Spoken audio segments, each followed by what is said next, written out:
a much longer answer of some really disappointing aspects, I think, that this has shown. And like we all said before we sort of kicked this off, it's disappointing to see that that Trump has acquired as many votes as he has acquired and won as many states as he's won. But as I noted, I think before Chuck joined us, the U.S. has the largest number of wealthy people and super wealthy people in the entire world. And if all they care about is their tax rate and how much they can increase their personal net worth and personal wealth, they seem willing to sit back and let some of the more troubling things slide by while they continue to accumulate their wealth. And that's troubling. That's not a democracy. That's not how we move forward. There's no shortage of stories last night about how different their system is, where, as we saw 4 years ago, you can win the popular vote and lose the electoral college. And so that's troubling. But at this point, it looks good for the Democrats to pull this out in the end. But there's lawyers on the ground apparently in most of the states. There's filings that have been flying around since late last night, early this morning, that will delay most likely any announcements on this. But the most important thing, and you're seeing lots of that out there on social media in the US right now, is everyone's vote has to count. I know they're pushing USPS to sweep postal facilities. There was a mandate that came from state Supreme Court yesterday requesting that get done, and it wasn't. And so they're discussing this again right now on what the next remedial step is. But every vote has to be counted. That's the most important part. It's a democracy, and if they want to stand on the backs of their citizens and call it the greatest democracy in the world, well, there's some responsibility that comes with that. Yeah, it's interesting that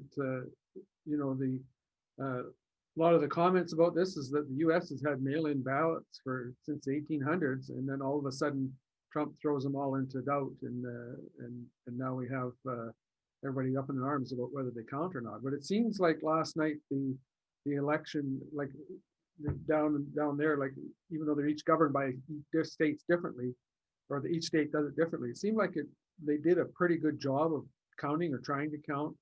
And we should bear in mind that up here, like if we had a close election here in BC last week ago, we'd probably be in the same boat of not knowing who the government's going to be. We're still waiting for a number of MLAs to find out, right? I mean, there's several ridings in BC that have still not been decided and won't be until the 16th at the earliest. Yeah. So we're still 12 days away from that. Yeah, so it's I don't know if it's the new thing because of COVID, but because these systems have been around, they just haven't had come into play. So we might have to get used to not necessarily knowing who wins an election on election night. Chuck, what's your thoughts on the election? You say you have a brother in New York, and you were talking to him, and he's gonna come and sleep on your couch now. Is that? Yeah, I think he's ready. If Trump gets back in, he's ready to head this way. He said that 4 years ago, but yeah, now he's worried, and I think a lot of the U.S. are worried that Trump's going to be able to stop the counting of mail-in votes. He's talked about this Supreme Court ruling that he wants to get that will stop them counting votes after the end of the day. And that could be a big problem for the Democrats if he does that, if he can pull it off. But I don't see how I can pull it off legally. There's so much about the U.S. election legal system that is murky. I just find it really convoluted how he could possibly do any of that. Is it not cut and dried that you cast your vote, then it has to be counted? I mean, that's the way it works, right? I always thought it was the way. One would hope so, yeah. So I don't know how he can say, well, we're not going to count yours because, we're not going to get it counted in time. So didn't we have with Bush, I believe, they had to go back and count Florida over again? Yeah, In Chad. the hanging chads, yeah. Yeah. And that took a while to do, and everyone kind of waited around until that happened. So I don't see what the problem is here. Well, the grand irony of that too, Chuck, is they're demanding a recount in Wisconsin because he's down by 20,000 votes in Wisconsin, but he wants a recount while he wants to stop counting in other places. Yeah. Of course you want to stop counting where you're not leading and where you're not going to win, but it's a weird sort of paradox looking at this. And the former Wisconsin governor, who is a Republican, has said, there's been 2 recounts in recent elections in Wisconsin where, they were off by, they called the recount because there was 121 vote discrepancy and a 300 vote discrepancy. And in neither instance were those made up. So they're like 20,000 votes, like, come on. 20,000 is a little difference than 300. Yeah, I don't see ahead. it happen. Sorry, go ahead. No, that's all I was saying. Go ahead. Oh, sorry. Yeah, I just don't see him picking up those votes that he's looking for in Wisconsin and being able to stop anyone else from looking at anything else. It goes back to the same thing. It's Trump's world and he wants it his way, and he's got to play by some rules sometime, not just his own. He can't grab the ball and run from the sandlot. He's got to stay and play. And I don't know. I would just like to see it be clear, but it's not going to be. It's going to be one of those fuzzy, we just barely made it through things, Unlike the BC NDP who came out of this last one, bang, we got it all on top. I think the US is in the position that BC was last time with everyone pretty much lined up side by side. We'll see how it goes from there. Yeah, it's still amazing to me, anyways, that it is this close. And everybody's suggesting that Biden was going to have a bit of a landslide, maybe not a big one, but he was pretty favored. But the popular vote down the U.S. seems to be a lot closer than a lot of people think. And then, of course, they have the electoral college, so popular vote really doesn't mean anything. And we kind of shake our head at it, but we have a similar system up here where you need to win all the seats. And we've had governments that win the popular vote but don't get elected. And so we can't shake our head at that. But down there, it is a bit of a strange system. Todd, you mentioned, you said it was surprising how close it is down there. Yeah, I think it's mind-blowing. I think, this comes as no big surprise because we've talked about this through our own elections in Canada, and certainly in the US, they got it definitively wrong 4 years ago. Polling is incredibly inaccurate. Much like Fox News likes to tout that they have the highest viewership. I don't know that I want the highest viewership of daytime viewers. That's not exactly indicative of the right group. And certainly sometimes when you see polling companies, people who are taking time to complete polls are not necessarily people that are actually going to vote, that are factually giving you information. And then they talk about how the exit polls come through too. And I can't remember who it was I heard last night. I think it might have been Ian Hannah-Mansing who said, somebody's leaving a poll, they've spent 8 hours in line, they've gone through this process, they've voted, they're exhausted, they want to get home and get a bite to eat. The last thing they care about is stopping and talking to the person with the clipboard who's asking you how you voted. I mean, it is still a personal thing. So you'll get the extremes on all sides who are like, I'm pro-Trump or I'm pro-Biden and I'm happy to tell you how I voted, where probably the majority of the population is more inclined to say, that's my personal preference and I'm going to keep that personal. But it is still shocking to see 45%, let's call it, of the US backing Trump based on the last 4 years. But if we take that, if you strip away a lot of the commentary and marketing that goes behind Trump, being that I'll say something that's misogynistic or racist. I'm going to come out tomorrow and say something crazier, so you stop talking about that. And it's been like 4 years of escalation of insane comments to keep beating the time before.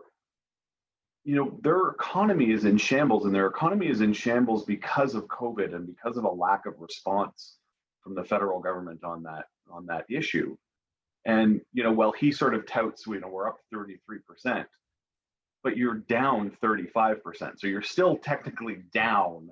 You've just come up with fun with numbers situations where you can say, well, you know, economy grew 33% month over month, and we added 50,000 jobs. Well, that's great. You lost 150,000. So fun with numbers is always sort of touted out there. So there's a certain subset of the population that, again, like I said, wants to get taxed next to nothing so that their wealth can continue to grow. And then there's another part of the population that says, enough of the rhetoric, enough of the racism, enough of the BS. It's time to start moving our country forward in a more progressive manner and understanding what people need and what our country needs to move forward. Yeah, you talk about numbers. I always like the line, figures lie and liars figure. You know, so you can play around with them all you want. We do have a question from Carol Sear, who is watching, and I don't really have the answer to this. I don't know if either you two do. Is there a criteria for a recount? I'm assuming that there is, but it's probably different in each state. You guys have any idea on what to? Because every state has well, not every state, but they all have different ways of going about it. I can't see there being a common ground for a recount. I mean, it's going to vary a lot.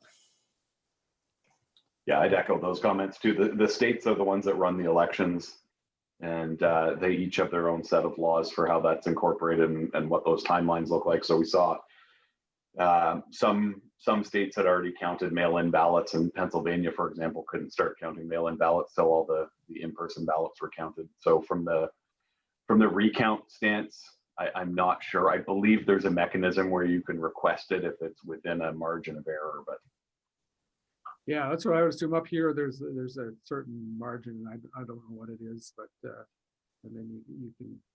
I think up here there's some where it's automatic for a judicial recount if you're within so many votes. They will get. Yeah, that would make sense too. And I'm assuming that there's similar rules down there. I don't imagine that somebody who lost, like you say, by 10,000 or 20,000 votes can just say, "Give me a recount." That's just a waste of everybody's time. So, and I think part of it is putting the faith and trust in the systems you have. You know, here we have Elections BC or Elections Canada, and we've come to trust them as being nonpartisan and doing their work. So hopefully down there, they can have a similar trust. We've seen more political appointees, though, yeah, in a long time, moving into these federal institutions in the states and moving into state houses, and you know, that's problematic. I certainly think we have our own issues with, you know, political appointees to boards and organizations throughout the province and throughout the country, and that happens everywhere. But there's certainly a level of political appointees in the U.S. that is staggering. Yeah, that's actually really kind of amazing that they're able to do all these political appointments like into the Supreme Court and other positions throughout the country that just give Trump this background of power behind him that has me worried that he's going to be able to pull something off in the next day or two to make things move his way. I mean, that's what he's been saying he'll do all along, right? And I'm wondering what his play is, what he's going to go for. Well, I think it's the stack of the Supreme Court, because it's probably end up in the Supreme Court, and it's 6-3 now for Republicans versus Democrats in the Supreme Court. So if these recounts or the decisions get to the Supreme Court, are they going to vote his way to support Trump? I suspect they probably will, because depending on what's in front of them. I think you kind of hope once again that if people get to the Supreme Court that they have some some, integrity about them. But down there, I don't know that that happens a lot. Yeah, unfortunately, that's true. I mean, we watched this latest appointment he did, and I think she's definitely got a complete Republican agenda, and I just don't see how, if it gets that far, it's going to be a fair decision in any which way. I think it's just going to be along party lines, and that will put Trump ahead. I think the last two Supreme Court appointments were heavily swayed to be favoring Trump. And I don't think there's any denying that the Republican Party has now become the party of Trump. And I remarked earlier that you might see a Trump, if he loses this election and goes away, you might see a Trump and Don Jr. or Trump and Ivanka ticket in 4 years, because the party will stay aligned with some of his core principles, because it's been invested by those core principles now, and it's hard to get that out. But there's some longer running conservative appointed judges on the Supreme Court that I still think have a core belief in why they're there and what the Constitution was built to do and what their role is on that Supreme Court as far as any judicial reviews.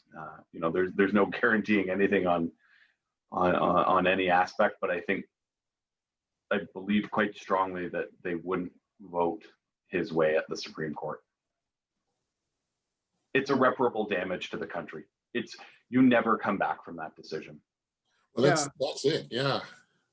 It's kind of taking it to the whole despot dictatorship kind of level there, Yeah. Once you've got that, where is democracy gone? Well, that's just it. They would be destroying what semblance of democracy remains, and they would be telling the electorate that you don't matter in this process, that your vote does not count definitively. Yeah. And this is how we move forward. Yeah, that's a scary place. Yeah, I'll put this out to both of you. Given that the country is so divided amongst right and left, or Trump and non-Trump supporters, in that scenario, would you view that as possibly the trigger for violence down there in another, basically, civil war? I could see it. I really could see it, and I think a lot of places are prepared for it and expecting it. I could see Trump supporters over the rallies over the last few weeks. They've become increasingly loud and flamboyant, and there's been incidents where they've gone on after rallies and found people and harassed them, and all sorts of incidents happening. If he doesn't get in, I can see that being the touch point where things just go boom, and you will have severe nastiness happening down there. Mm-hmm. Yeah, I can certainly see it happening no matter who wins. I think it will be different approaches. I think, as we've seen with Governor Whitmer in Michigan, you'll have militias storming state houses in some places if Trump doesn't win, and in other places you might see rallies in the streets. I know there was lots of rallies in Washington last night. The most troubling thing for me yesterday was watching the news, and probably over the last 2 days, I should say Tuesday and Monday, all the street level offices and businesses in major cities across the US that were boarding up their stores, boarding up their locations, heading out. I was on the phone with a gentleman in Oregon yesterday, just outside of Portland, who was driving down after our call to go pick up his girlfriend and get her out of Portland, because they're sort of like, well, we don't know what's going to happen beyond this. So I agree with Chuck. I think there's the sort of perfect storm capability for anything to happen, violent and non-violent, in a number of different places down in the US. But this is the system that they've created. This is what they've done by disenfranchising voters historically for years and years. This is what they've done by allowing lies and manipulation to fester in the public spectrum and not be challenged. And I can appreciate, the media down there sometimes glorifies some of these statements and sometimes doesn't call those statements out for what they are. But in the same token, when you have a guy who's lying 18 times a minute, you pick and choose what you're going to call into question. Yeah, we have got a comment from Mike Endegert, and he basically saying what you said, that America has been manipulating voter rights for decades. This is no different, nor has it ever been a democratic system. So it is interesting because, it's been documented for years down there, all the gerrymandering that goes on, and putting the people who benefit from reshaping the electoral map are the ones that are in charge of drawing it. So at least up here we had the sense after a while of changing that sort of system. We can all, some of us that can remember Gracie's finger, which was reshaping one of the boundaries in I think it was Point Grey, so that Grace McCarthy could have an easy route to get elected. And well, think about, the election is November 3rd is their fixed election date. And now there's no swearing in until January 20th. Yeah. So you've got this whole swath of time now where a lame duck leader is sitting in the most powerful position in the country, who still owns the Senate and can still do a lot of really, really terrible things leading up until January.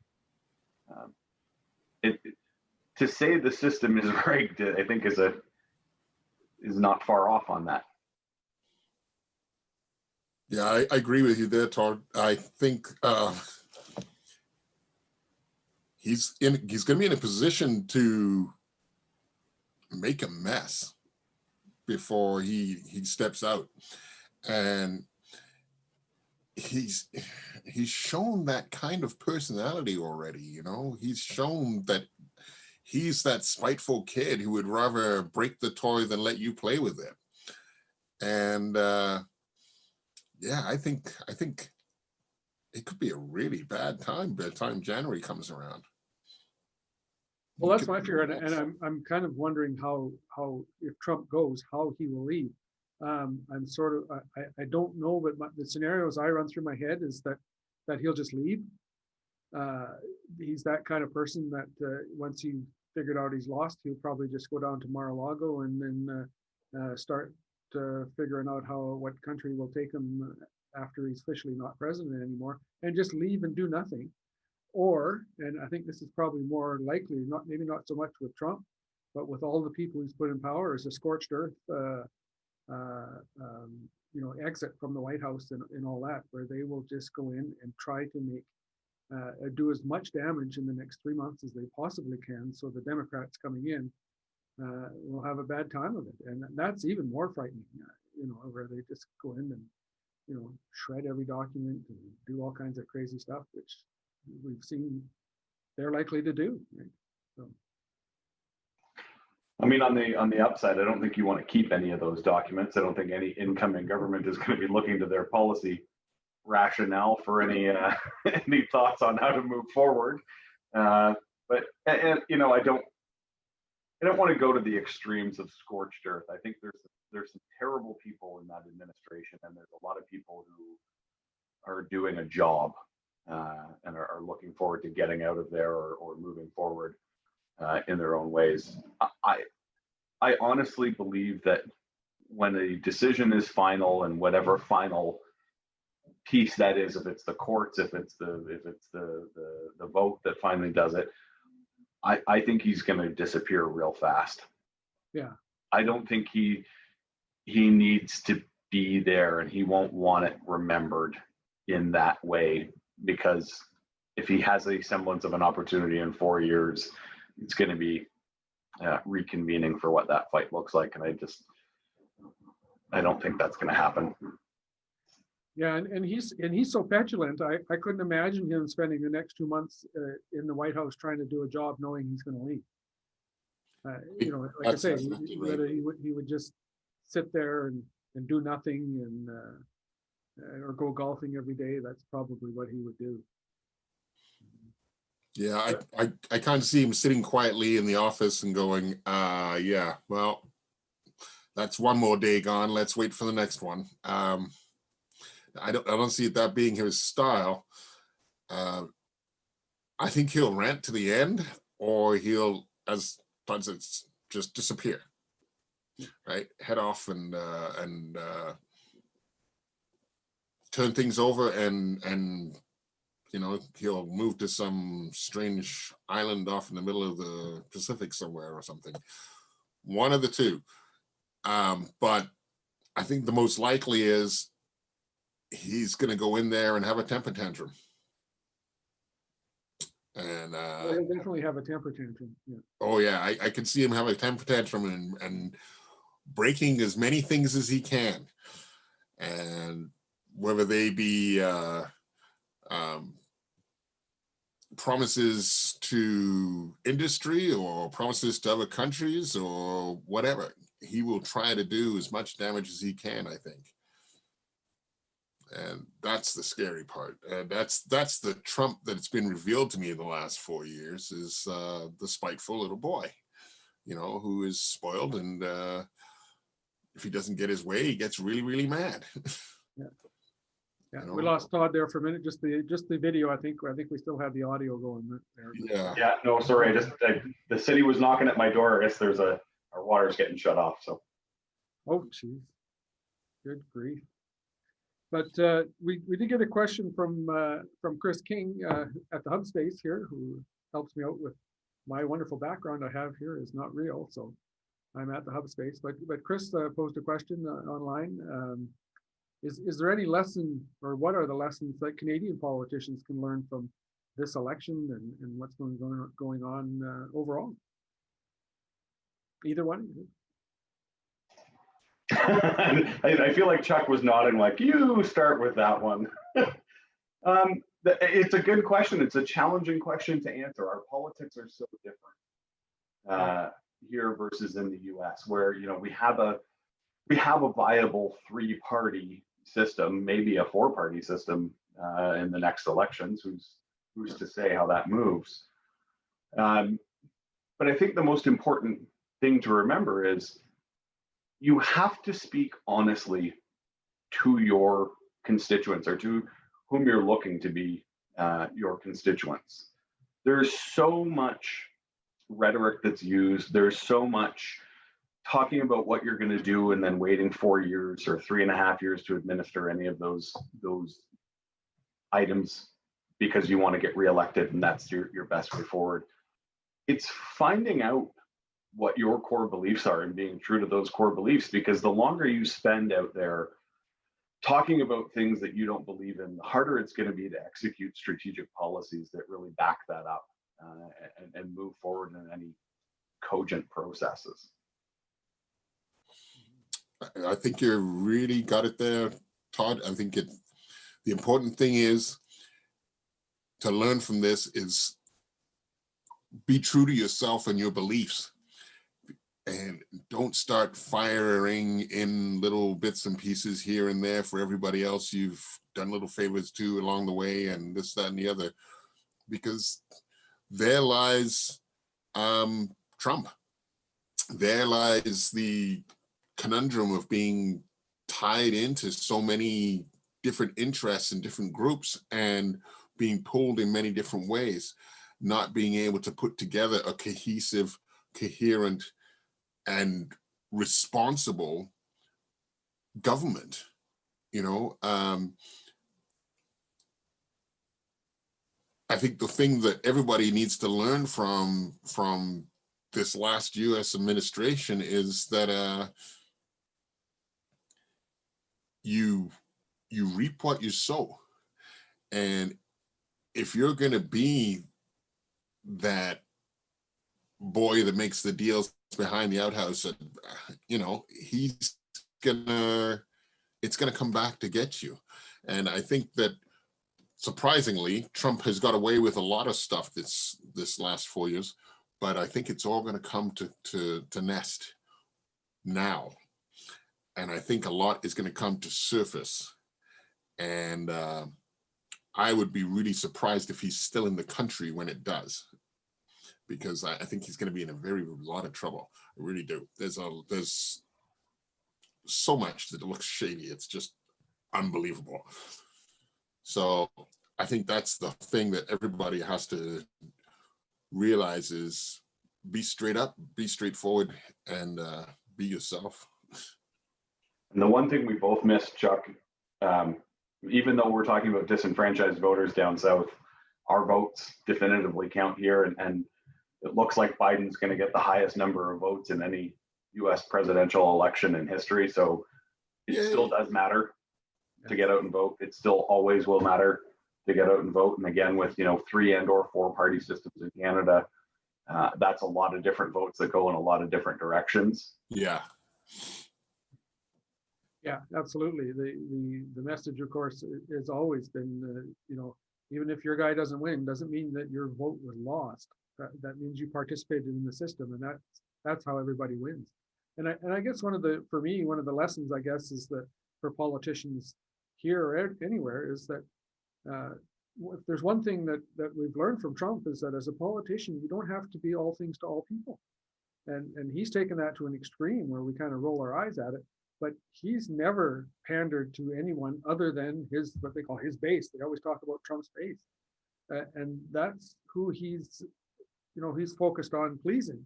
And everybody else, get lost. He could care less. And I think that's one of the things we see certainly in this country is a lot of politicians who try to do that, try to play both sides of the fence. And that's when they get in trouble. And it's like I said, you got to be true to who you are and you have your position and you stick with it or you support it. And sometimes you have to be in a room that, a lot of people don't like your position, but don't change that position simply because you want everybody in the room to like you. That's not going to happen. So. Yeah, I think that makes a lot of sense. So I really think Trump, that's the one thing he has done is he hasn't been afraid to piss anybody off. Yeah, I'm still flabbergasted that many people in the States would support him or vote for him, but I guess they do. We did have another comment from Mary Jo who asked why we're focusing on the U.S. when we let Trudeau get away with everything. And I think when she says we, I don't mean us three. I think she's just talking about the media in general in Canada. But do we focus too much on the States? I think disproportionately we focus a lot on the US. I think it's because we're constantly inundated with it regardless. You're going to see it, you're going to read about it, you're going to hear somebody else talking about it. It's the nature of where we are and the fact that the nation, the world superpower is our neighbor to the south.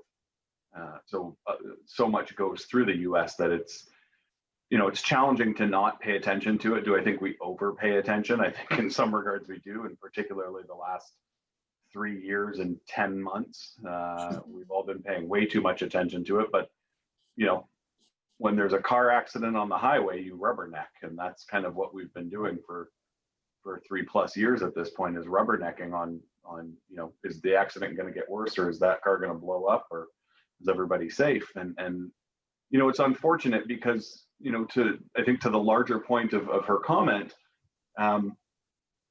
there are issues within our own government.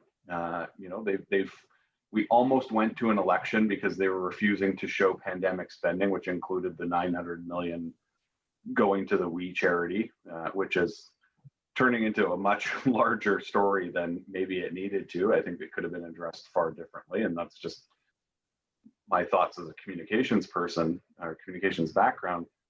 But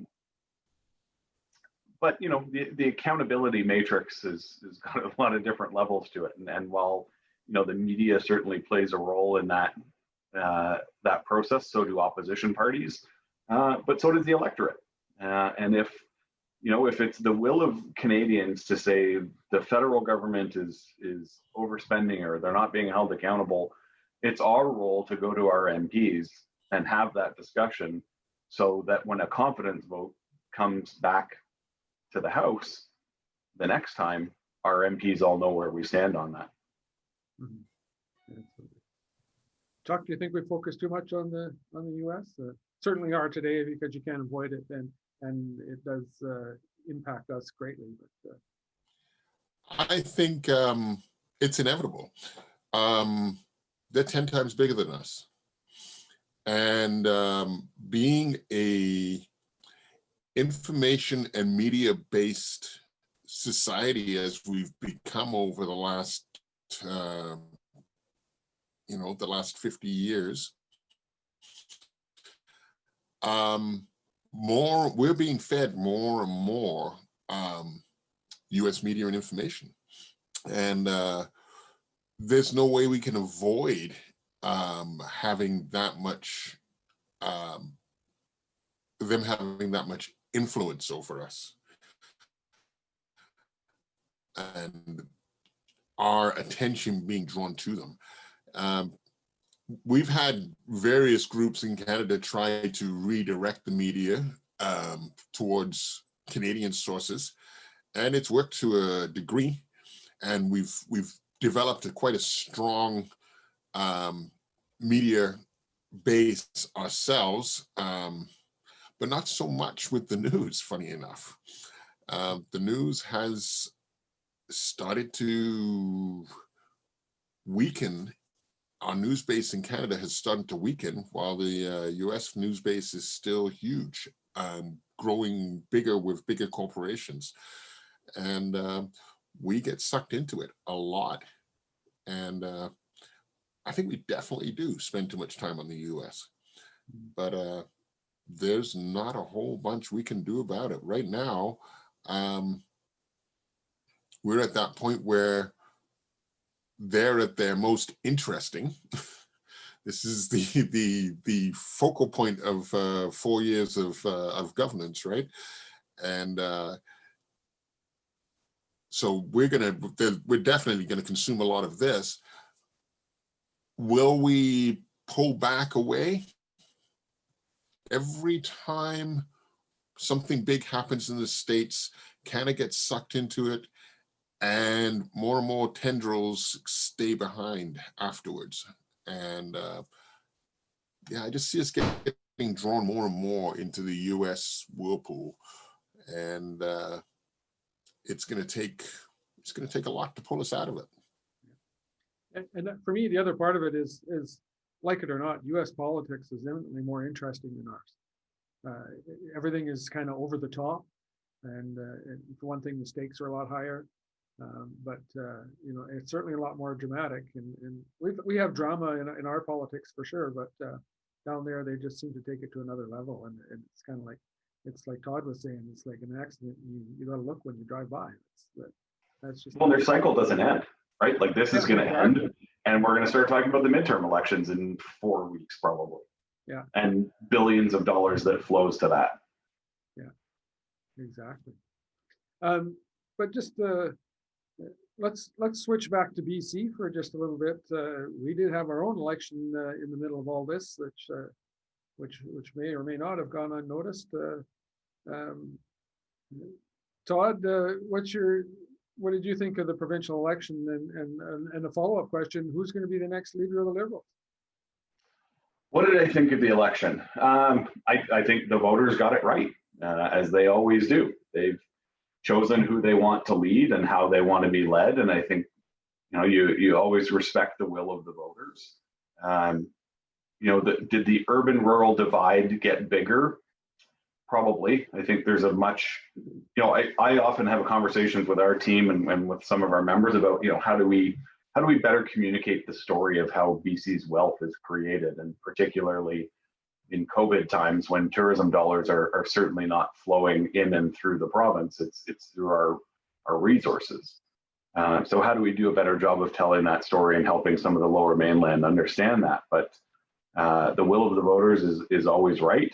They've got the government in a majority position now, and so for the next 4 years, the NDP have a heady task ahead of them. And that's recovery processes through the pandemic. That's probably following through on some of the promises they made in a minority government that they maybe thought they wouldn't have to follow through on, like daylight saving time. which I know we've just gone through, and with an 8-month-old, I am not sleeping. So I'm ticked off I'm about still that waking one. up at 4 in the morning every morning. Yeah, 3 is not fun. But so it will be interesting to see how it goes. The Liberals obviously have a big task ahead of them. They didn't connect with voters the way they maybe historically had connected with voters. The Greens made some pretty significant gains in a lot of ridings. They won and lost a seat. So it will be interesting to see how that party goes now under Sonia Furstenau going forward. And then who do I think the next leader of the BC Liberals is going to be? I'm going to reserve my opinion on that, but I would like to put a plug in and say that I think Shirley Bond should at least be the interim leader. Yeah, I kind of think that's very likely that she would be the interim. I doubt that she would want to take the job permanently, but I think she would be up to the task to do it in an interim basis. Absolutely.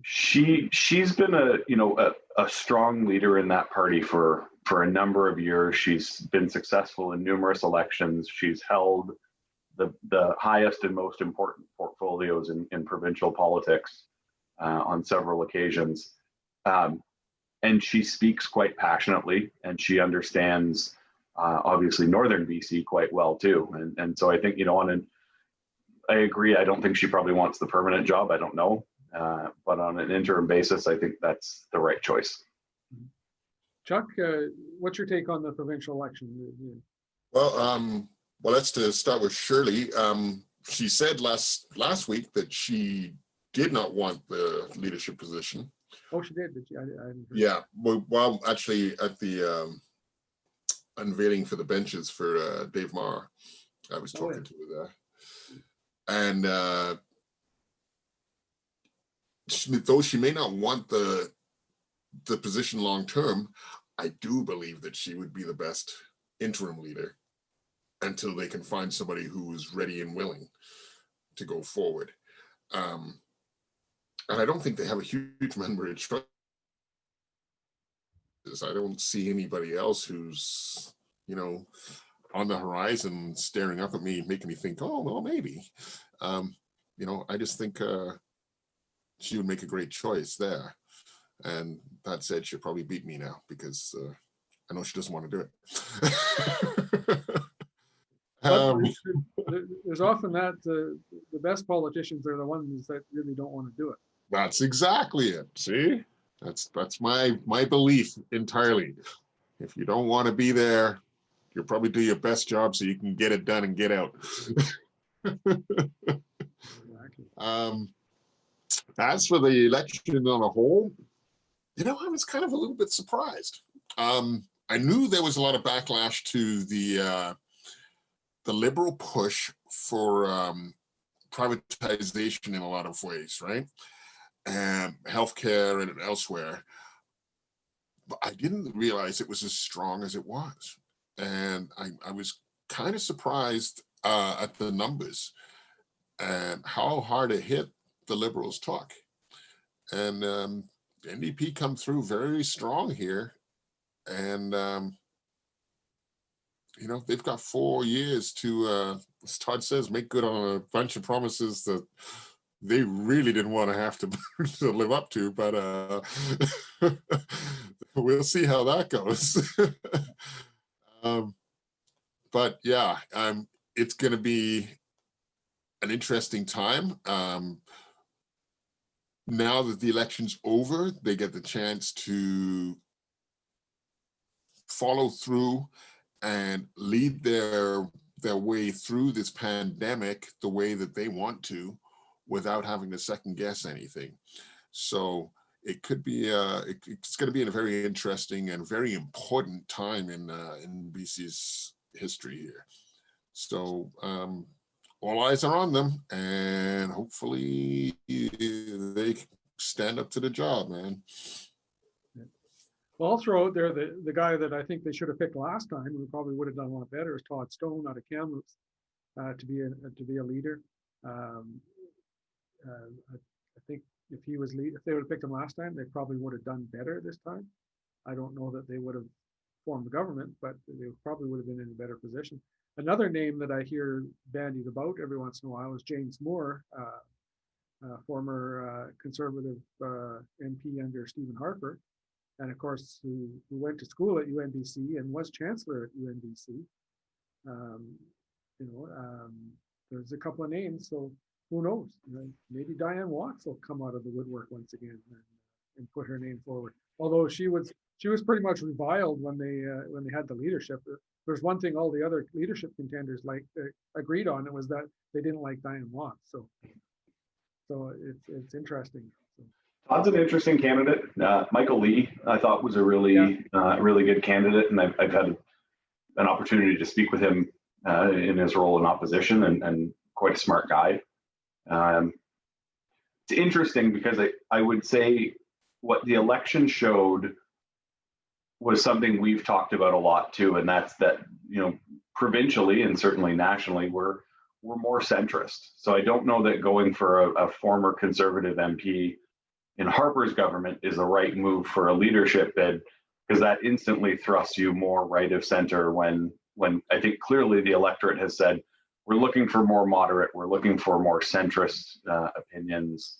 The opioid epidemic is, it's an all community issue that needs to be looked at, and it's something that is rearing up in every community, northern and lower mainland, and so people are looking for options that take a more centrist level approach to that. Mm-hmm. Yeah, absolutely.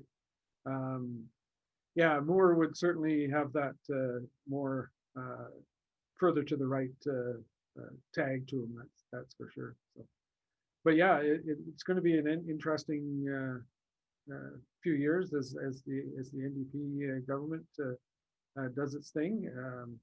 And speaking of doing their thing, we're pretty much come to our time. So, any parting comments before we go, Chuck? Well, I'd like to say I hope the NDP can really stick to it. And now that everything's resolved and they are the government, the majority government in BC, I'd like to see them buckle down and really get to it, fighting COVID and developing some policies that will help fight this the drug problems throughout BC and Canada as a whole. Actually, this whole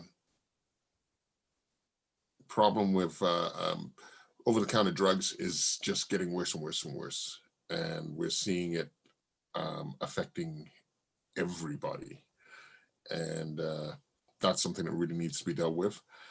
And for our brothers down south, well, hopefully it looks like it's going to be a reprieve from another 4 years of the Donald. And I pray that's the way it works out in the end. But don't do stupid things. That's all I want to tell them. Don't do stupid things. Don't play silly games. Don't take chances. He's not worth it. Just don't do it. Don't stick your tongue on that frozen pole in the playground. That's exactly. There you go, right? Todd, any parting comments? Yeah, I have two, and unfortunately both are somber, but I'll put some more levity on the second one. The first one, I lost my father-in-law last week. And he had battled cancer for near 16 years, and he was put in hospice for his last 18 to 20 hours of life, and I can't thank the people that work and run the hospice here enough. The level of empathy that those people exude, the level of work that they do, the good that they bring to our community, and the help that they provide families in those final stages is unbelievable. And I'd love to send my sincere thanks to Donna and the whole team, the Peachy Hospice, for the work that they do. They're a blessing to this community. Any chance we get, we should be donating to hospice. Secondly, somber with some levity. Holidays are coming. Canada Post has warned that they're going to be backlogged with shipments and that Christmas presents may not get delivered. You know how Christmas presents get delivered by shopping local and by supporting Prince George businesses. It is so incredibly important right now that as cases are on the rise, Christmas is going to look a lot different. Hanukkah is going to look a lot different. Any of the family gatherings around the holidays are going to look a lot different. Do what you can to shop local, to support our local businesses. If there's craft fairs or opportunities to buy things that are made or go to the makery and make it yourself, these are great opportunities where we can start simplifying the holidays again and bringing it back to the reality of what they are. That's spending time with our close circle of family and shopping and supporting local. Mhm. Yeah, I'll second both those. Right, I had a friend who went through hospice a few years ago. Was there for a couple of days before he passed on, and yeah, they were absolutely amazing there. And yeah, absolutely shop local. And thanks to Todd and Chuck for participating once again, and thank everybody who took the time out to watch for a little time or a long time today and ask some questions. Thanks for being involved, and we will be back again next week.